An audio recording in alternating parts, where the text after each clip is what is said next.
Hello students, जैसा कि CTET जुलाई 2024 का एग्ज़ाम 7 जुलाई 2024 को होने वाला है, तो हम आज से लेके एग्ज़ाम डेट तक जितने भी दिन बचते हैं उसमें जो सीटेट के प्रीवियस ईयर क्वेश्चंस हैं उनको डिस्कस करेंगे। ये वीडियो उन लोगों के लिए बहुत बेनिफिशियल होने वाला है जिन्होंने अभी तक ज़्यादा ध्यान नहीं दिया है एग्ज़ाम के लिए और जो लास्ट मिनट में प्रिपेयर करना चाहते हैं। तो जो लास्ट मिनट स्ट्रैटेजी होनी चाहिए वो सिर्फ यही होनी चाहिए कि आप पास्ट ईयर पेपर्स को सॉल्व करके जाएं। वो भी आपको इतनी हेल्प कर देगा कि आप 90 मार्क्स इजीली अचीव कर पाएंगे। तो इस वीडियो में मैं पहले के 15 क्वेश्चंस डिस्कस करूंगी और एक पार्ट 2 आएगा सेम इसी सीरीज़ का, जिसमें मैं नेक्स्ट 15 क्वेश्चंस डिस्कस करूंगी of child development and pedagogy. तो चलिए स्टार्ट करते हैं। जैसा कि आप देख सकते हैं ये वाला जो पेपर है वो जनवरी 2024 का है। तो अब हम देखेंगे question number 1 of child development and pedagogy. सबसे पहला जो क्वेश्चन है वो क्या है? कक्षा में खेल प्रतियोगिता में हिस्सा लेते समय तनुज अपने दोस्त से कहता है कि वह भाला फेंकने में हिस्सा लेगा और कूदने में उसकी बहन हिस्सा ले सकती है क्योंकि वह एक लड़की है और लड़कियां भाला नहीं फेंक सकती। यह कथन क्या प्रदर्शित करता है? तो वो बोल रहा है कि मेरी बहन रस्सा कूदने में हिस्सा लेगी और मैं भाला फेंकने में, क्योंकि लड़कियां रस्सा कूदने में भाला नहीं फेंक सकती, वो सिर्फ रस्सी कूद सकती हैं। तो ये क्या बताता है? ये बताता है जेंडर रूढ़िवादिता, जेंडर स्टीरियोटाइपिंग। सिर्फ मेल जेंडर के प्रति और फीमेल जेंडर के प्रति ये बताना कि मेल ये कर सकते हैं और फीमेल ये कर सकते हैं, वो होती है जेंडर स्टीरियोटाइपिंग। दूसरा क्वेश्चन है अपसारी चिंतन डैश जबकि अभिसारी चिंतन डैश। पूछा गया है अपसारी चिंतन क्या होता है और अभिसारी चिंतन क्या होता है। तो देखिए, अपसारी चिंतन मतलब डाइवर्जेंट, कई तरीके से एक सवाल के जवाब को ढूंढना, और अभिसारी मतलब एक ही समाधान पर स्थिर रहना। तो इसका आंसर क्या हो जाएगा आपका? Option number 1। कई उत्तरों को प्रोत्साहित करता है अपसारी चिंतन और एक ही समाधान पर स्थित रहता है अभिसारी चिंतन।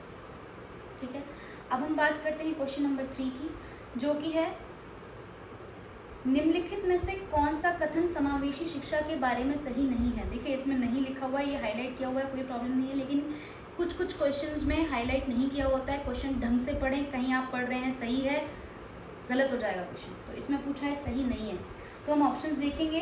तो इसका अर्थ है ऐसे तरीकों से शिक्षण जो बहिष्कृत ना करे, ये तो सही आंसर लग रहा है। फिर है उस शिक्षा शास्त्र को अपनाना जो सभी शिक्षार्थियों की आवश्यकता का समर्थन करता है, ये भी बिल्कुल सही है। एक ऐसी कक्षा भाषा शैली में अंतर का समायोजित करती है और सहयोग को बढ़ावा देती है, ये भी ठीक है।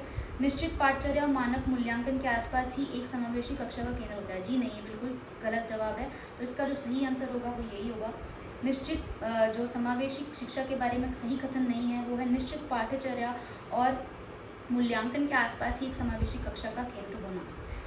ये इंक्लूसिव टीचिंग का मतलब होता है सभी को लेके साथ चलना। इंक्लूसिव टीचिंग, हर बच्चे के ऊपर ध्यान देना, उसके ओवरऑल ग्रोथ पे ध्यान देना, ना कि सिर्फ जो पाठ्यचर्या है उसी को पढ़ाना या फिर मार्क्स के ऊपर ध्यान देना। तो इसका सही आंसर हो जाएगा आंसर 4। नेक्स्ट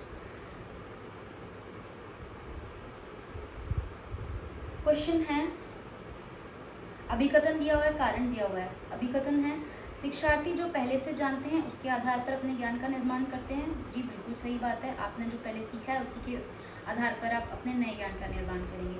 तो कारण क्या है? क्योंकि पैटर्न ढूंढना और पिछले ज्ञान से के साथ जुड़ाव बनाने से शिक्षार्थियों को जानकारी का सार्थक रूप से संसाधित करने में मदद मिलती है, बिल्कुल सही जवाब, बिल्कुल ये भी बिल्कुल सही कथन है। मतलब ये दोनों ही कथन सही हैं और ए जो है अभिकथन जो है वो आर की सही व्याख्या करता है। तो इसका जो सही आंसर हो जाएगा वो ऑप्शन 1 हो जाएगा। फिर जो नेक्स्ट क्वेश्चन नंबर 5 है वो है बच्चों द्वारा बचपन अलग अलग संस्कृतियों में अलग अलग तरह से अनुभव किया जाता है। ठीक है, कारण है बच्चों का विकास सार्वभौमिक है। अब इसका आंसर अगर हम सिलेक्ट करने की कोशिश करेंगे तो हम देखते हैं पहला, दूसरा नहीं, इसका आंसर होगा तीसरा। कहते हैं बच्चों द्वारा बचपन अलग अलग संस्कृतियों में अलग अलग तरह से अनुभव किया जाता है। बिल्कुल, अपना बचपन अलग अलग संस्कृति में अलग तरीके से होता है, लेकिन बच्चों का विकास सार्वभौमिक है, यूनिवर्सल है, नहीं, बच्चों का डेवलपमेंट यूनिवर्सल नहीं है। तो इसका जो आंसर है वो ए सही है, लेकिन आर गलत है। अब क्वेश्चन नंबर 6, अभिप्रेरणा के आरोपण सिद्धांत के अनुसार निम्नलिखित में से किससे लगातार कोशिश और बेहतर प्रदर्शन की संभावना है। ठीक है, ऑप्शंस देखेंगे। सफलता के लिए आंतरिक आरोपण और असफलता के लिए बाहरी आरोपण नहीं।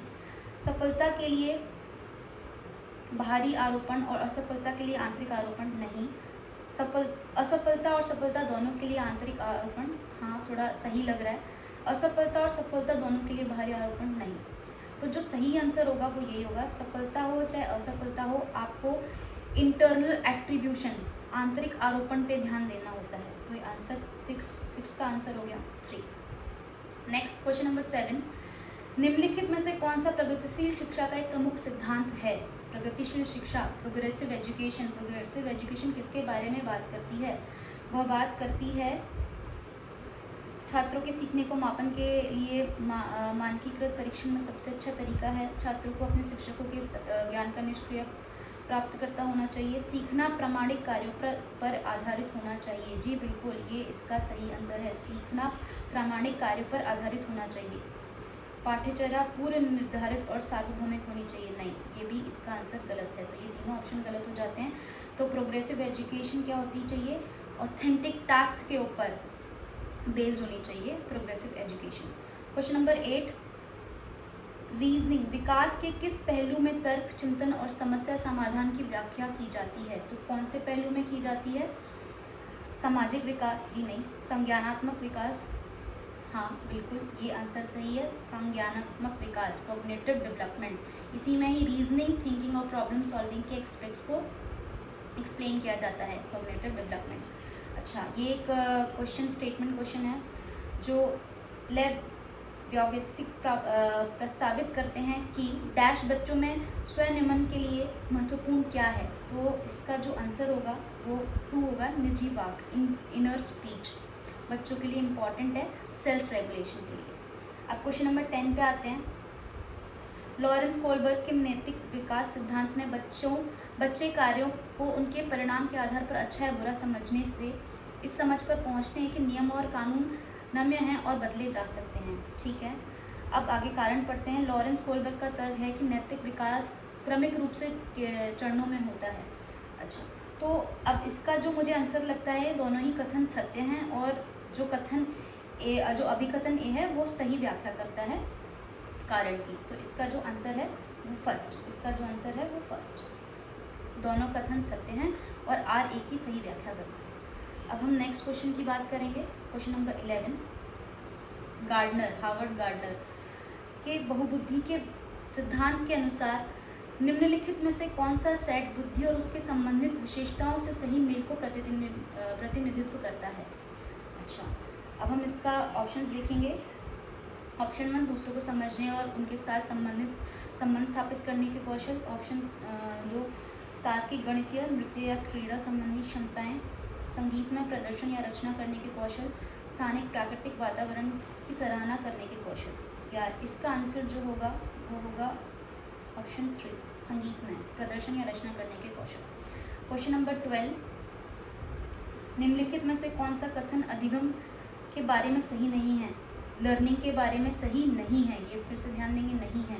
तो कहता है अधिगम शिक्षार्थी के पूर्व ज्ञान पर निर्भर करता है। बिल्कुल करता है, तो ये तो सही आंसर होने से रहा। अधिगम का तात्पर्य पूर्व वैचारिक स्किम्स के पुनर्गठन से है। Learning employs reorganization of prior conceptual schemes, बिल्कुल सही है। Learning is facilitated by social action, अधिगम सामाजिक क्रिया द्वारा संसाधित होती है। बिल्कुल जी होती है। Learning is a product rather than a process, नहीं, अधिगम एक प्रक्रिया नहीं अपितु एक उत्पाद है। ये कथन गलत है लर्निंग के बारे में, तो यही इसका सही आंसर होगा। ठीक है, क्वेश्चन नंबर 12 के बाद क्वेश्चन नंबर 13 की बात करते हैं। Problem solving is fostered by, ठीक है, समस्या समाधान को बढ़ावा देता है, क्या देता है? अपसारी चिंतन, divergent thinking.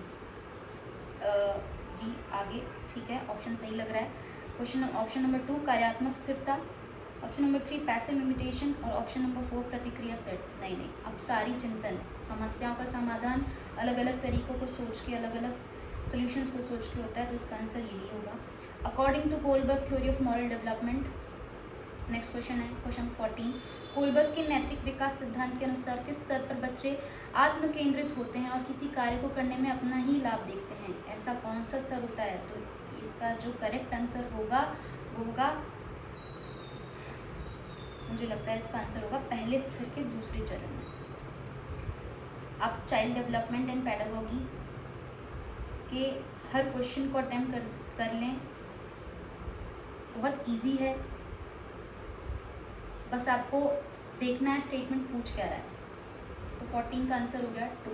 Okay, next question, last question है इस वीडियो का, वो है क्वेश्चन नंबर 15, जो कहता है वंचित वर्गों से संबंधित विद्यार्थियों के समावेशन के लिए inclusion of students belonging to disadvantaged group demands, क्या वो डिमांड करता है, हमें क्या करना चाहिए। तो इसका जो आंसर होना चाहिए, विविध परंपराओं के प्रति जागरूकता और संवेदनशीलता को बढ़ावा देना चाहिए। ठीक है, आंसर सही लग रहा है। पहचान आधारित रूढ़ियों को प्रमाणित और प्रोत्साहित किया जाना चाहिए। ठीक है, नेक्स्ट, सामाजिक संबंधता के आधार पर कक्षा में अलगाव करना चाहिए, नहीं ये भी गलत है, ये भी गलत था। समान क्षमताओं के आधार पर विद्यार्थियों को समूह में विभाजित करना चाहिए, नहीं, ऐसा कभी भी नहीं करना चाहिए। तो जो सही आंसर होगा वो होगा आपका विविध परंपराओं, awareness and sensitization towards diverse tradition, सबके बारे में सोचना, चाहे वो डिसएडवांटेज बच्चा हो या एडवांटेज बच्चा हो, सभी के बारे में सोचना। तो इसका आंसर हो जाएगा 15 का 1। तो चलिए, हमने 15 क्वेश्चंस कवर कर लिए हैं। अगले 15 नेक्स्ट 15 क्वेश्चंस हम नेक्स्ट वीडियो में कवर करेंगे। अगर आपको मेरी वीडियो सीरीज़ अच्छी लगी हो तो प्लीज़ मेरे चैनल को सब्सक्राइब कीजिएगा। अगर आपको किसी भी तरीके की इन्फॉर्मेशन चाहिए तो कमेंट करके आप मुझसे पूछ सकते हैं। Please do like my channel and subscribe my channel. Thank you.